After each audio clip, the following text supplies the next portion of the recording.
Halo, selamat siang. Kami merupakan produsen meja altar sembahyang yang menggunakan bahan kayu jati perhutani kering. Ini adalah workshop kami atau tempat kerja kami. Ini tukang-tukang profesional kami yang ahli dalam bidangnya masing-masing.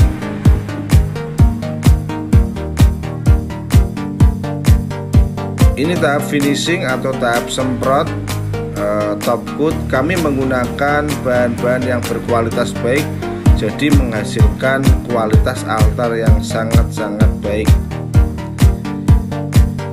Untuk proses packing juga kami mempunyai tenaga ahli dalam bidangnya, jadi sangat rapi dan tentunya sampai tempat itu aman dan tidak ada yang lecet ya. Ini produk kami, Hindu Altar Kabinet, yang kita mau kirim ke negara Malaysia. Ini tahap staffingan kontainer yang kedua kalinya untuk dikirim ke negara Malaysia. Oke guys, terima kasih sudah menonton channel dari Berkah Mebel Jepara. Silakan komen, subscribe, dan share ya. Oke guys, terima kasih. Salam dari Berkah Mebel Jepara.